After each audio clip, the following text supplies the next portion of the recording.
Bon, c'était quand même 2 superbes dernières années.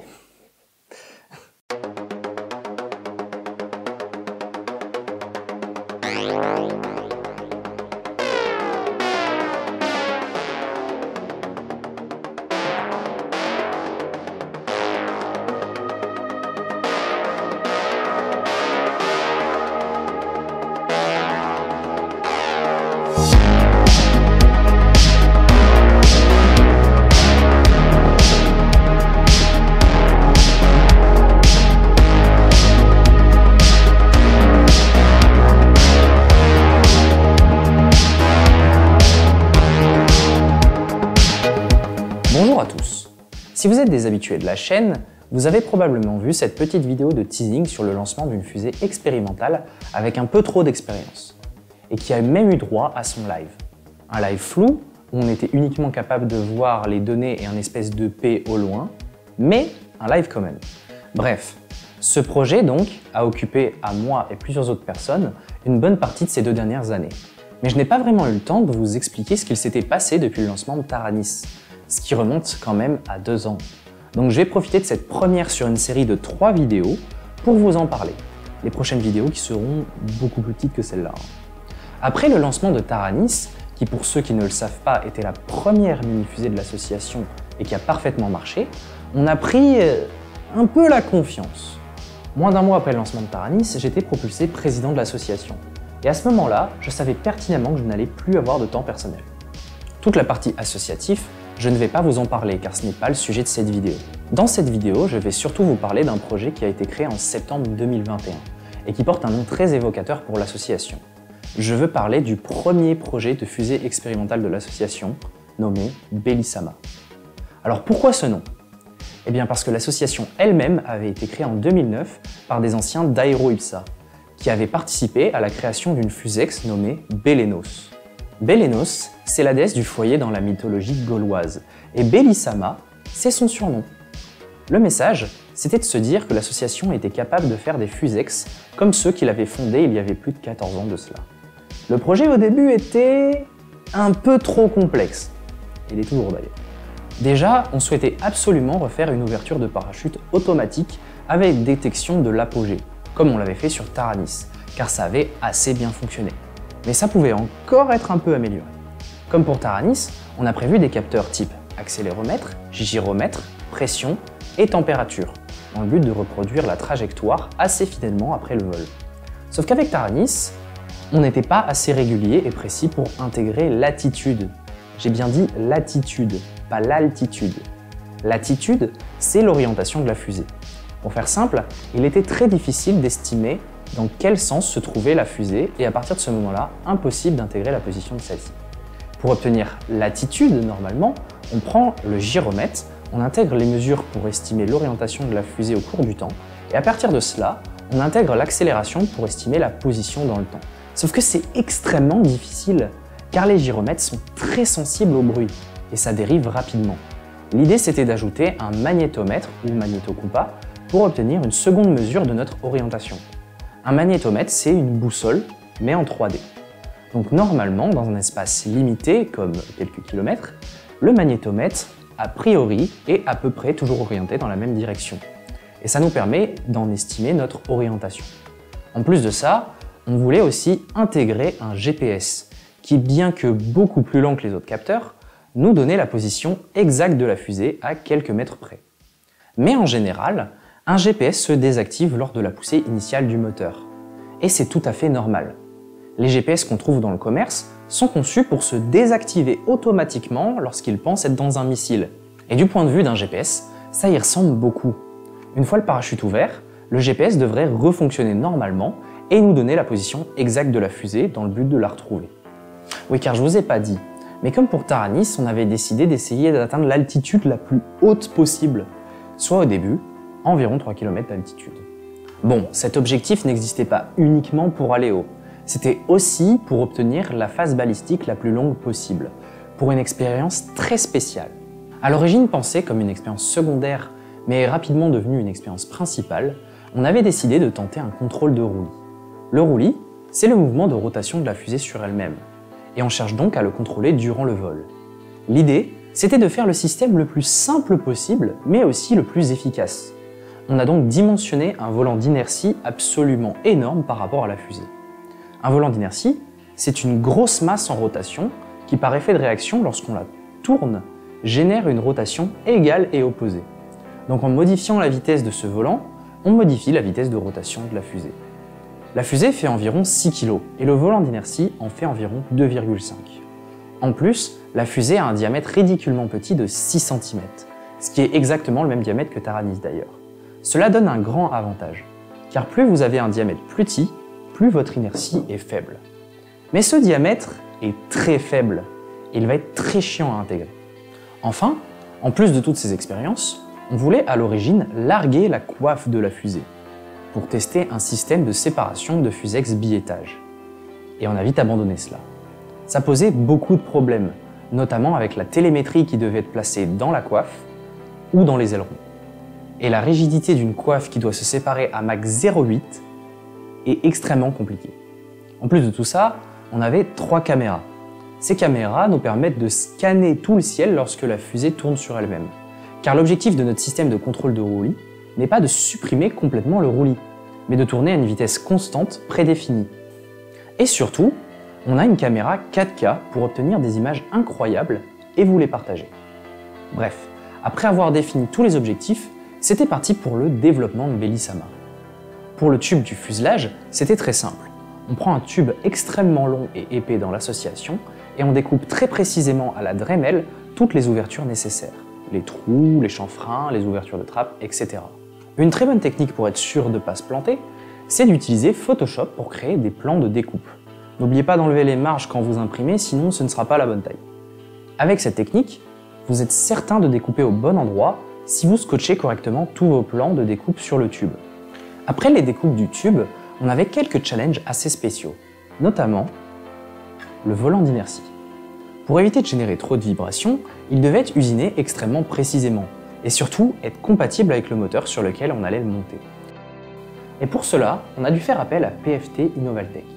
PFT Innovaltech, c'est une plateforme de transfert technologique public, et c'est eux qui nous ont permis d'usiner ce volant en acier inoxydable. Ce volant d'inertie est situé au-dessus du moteur, de manière à ce que la poussée de la fusée le maintienne plaqué sur celui-ci. Le moteur et le volant sont creux pour laisser passer les câbles du moteur et maximiser l'inertie du volant. On remercie beaucoup PFT Innovaltech car sans leur machine de précision, leur aide et leurs précieux conseils, on aurait vraiment eu du mal à rendre cette expérience opérationnelle. Ensuite, on est passé aux ailerons. Les moteurs fusées, dans la plupart des fusées, sont situés en bas de celle-ci. Et généralement, on trouve les ailerons des fusées au même endroit. Sauf que le diamètre de notre fusex était tellement petit que le moteur passait à peine dans le fuselage de la fusée et venait se reposer dessus. Donc on peut exclure absolument tous les boulons, vis, etc. Et si on souhaite que les ailerons soient aérodynamiques et surtout tiennent les efforts du vol, il va falloir les souder. Sauf que souder de l'aluminium, ce n'est pas à la portée de tous, et surtout pas un débutant. L'aluminium est extrêmement difficile à souder correctement, et il nous faut des soudures solides, mais aussi peu de déformation dans le tube, sinon le moteur ne passera pas. Ainsi, on a fait appel à CT-CIA. Ce sont des pros de la chaudronnerie sur tous les métaux, et honnêtement, quand j'ai demandé à leur soudeur si c'était possible, ils m'ont dit « Bah ouais, facile. » Ok. Bon, on a nos professionnels de la soudure. Mais avant de souder, il faut les maintenir en place, ces ailerons. Pour ça, on va avoir besoin d'un Fab Lab. L'Artistic Lab est un Fab Lab ayant pour but de créer de l'art. Dans un sens, c'est de l'art, non? Ce Fab Lab a une énorme découpeuse laser, et franchement, l'art à coups de laser, moi j'approuve. On a donc demandé gentiment à pouvoir utiliser cette découpeuse laser pour découper 4 bouts de bois qui vont être maintenus à l'aide de tiges filetées pour maintenir les ailerons dans la bonne position durant le soudage. Et surtout, limiter les déformations, car elles auront forcément lieu sur les ailerons lors du soudage.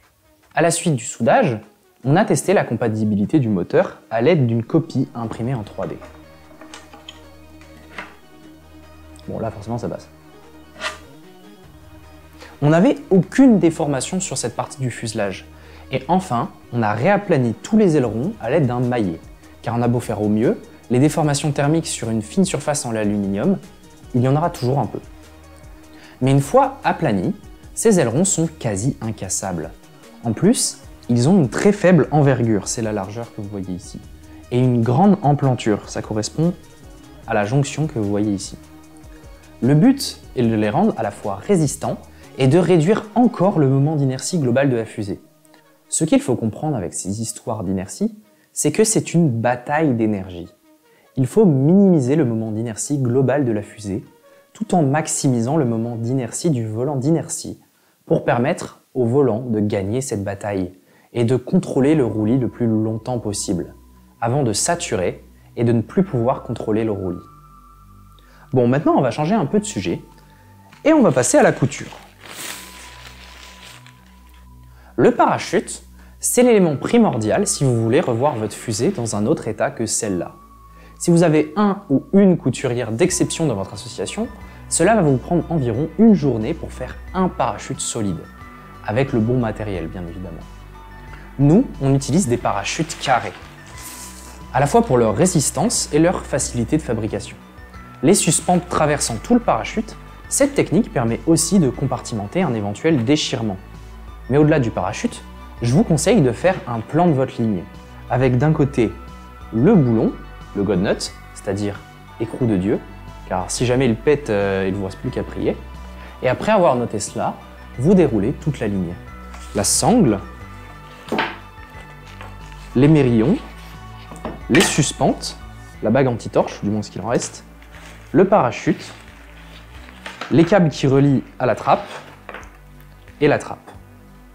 La trappe est extrêmement longue, car le corps de la fusée est très fin et il n'est pas possible de compacter plus le parachute. On a donc dû imprimer la trappe en 2 fois. Puis, on a inséré 3 tiges en carbone avec de l'époxy pour rigidifier le tout.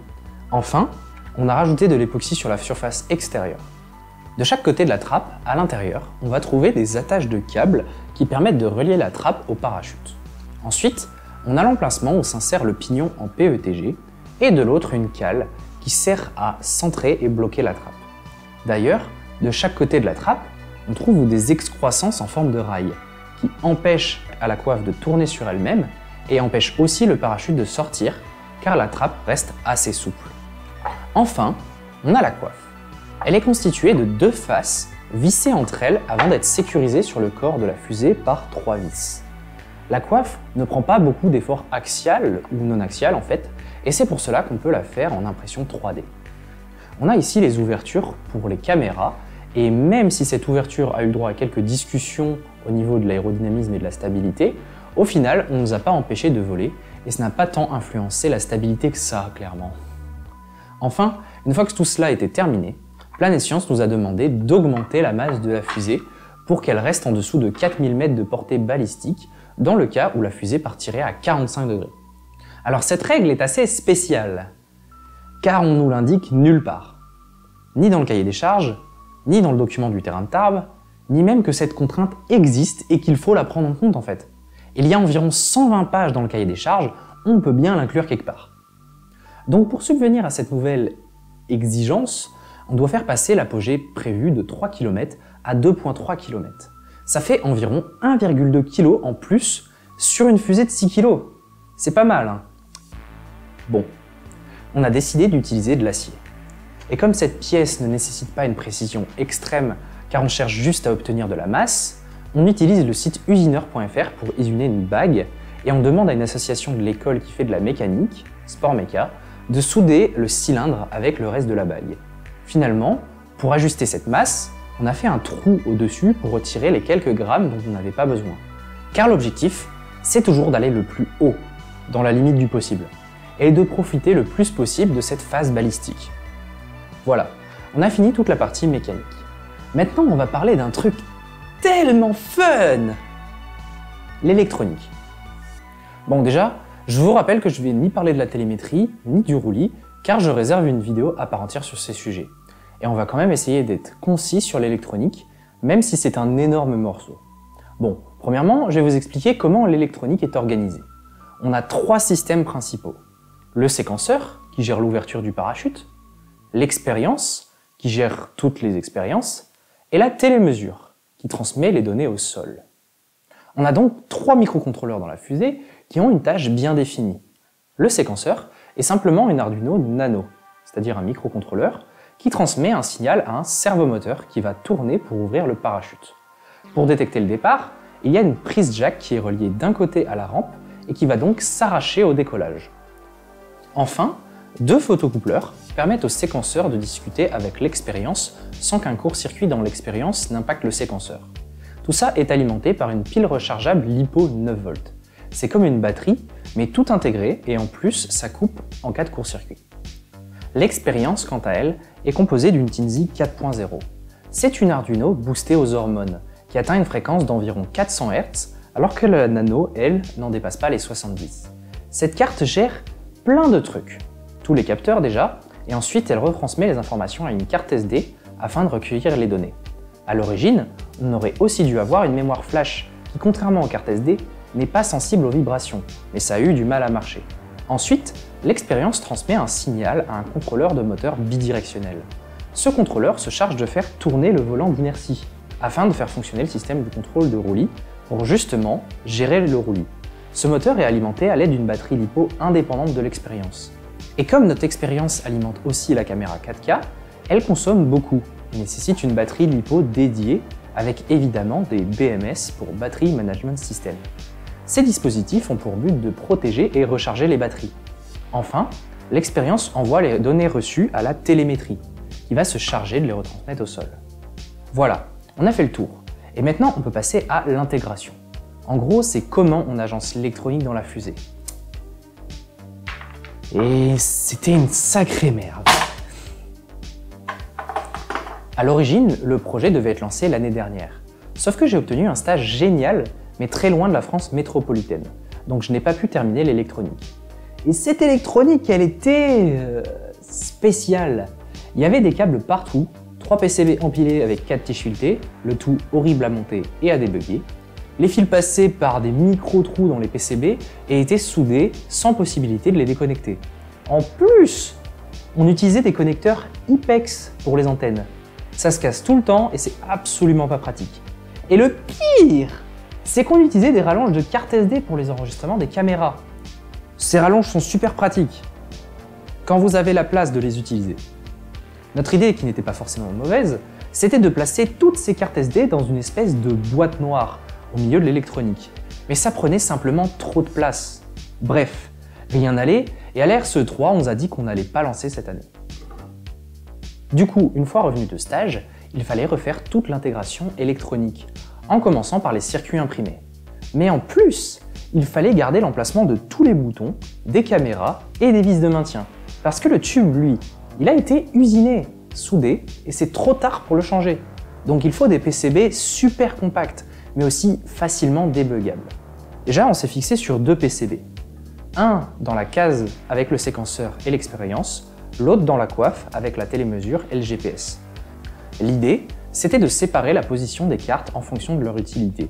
Si besoin d'une communication radio-GPS, on le place dans la coiffe, et si on n'a pas besoin d'ondes, on le place dans le fuselage en aluminium. Car je rappelle que les ondes ne traversent pas l'aluminium, comme le savent certains complotistes. Hello? Yes. Déjà, tout marchait beaucoup mieux. Même si l'intégration était toujours délicate, le débugage était plus simple. Surtout le fait de pouvoir connecter et déconnecter les cartes avec des connecteurs JST, ça c'était bien. Mais tout ça ne nous a pas empêché de nous planter. On a cramé 2 Tinsy car on obtenait une valeur trop grande sur certains ponts diviseurs de tension lorsque les batteries étaient chargées au maximum. La boulette. Oui, car une batterie chargée au max, ça dépasse toujours la tension indiquée sur l'emballage, et ça peut poser quelques problèmes. Ensuite, en changeant le servomoteur dans le but d'en mettre un avec un peu plus de punch, j'ai cramé les photocoupleurs. Car quand vous changez la valeur d'une connexion de 5 à 9 volts, il faut bien veiller à regarder ce qu'il y a sur cette piste. Sacré loose. Mais après beaucoup de debug et de perte de cheveux, on a pu passer à la RCE3. Non sans un problème avec la prise jack qui s'est délogée quand on a essayé de la brancher alors qu'on était à la RCE3. À peine après avoir peint à la bombe et mis des autocollants sur la fusée, c'était enfin le moment tant attendu, le C-Space. Mais on en parlera dans la prochaine vidéo.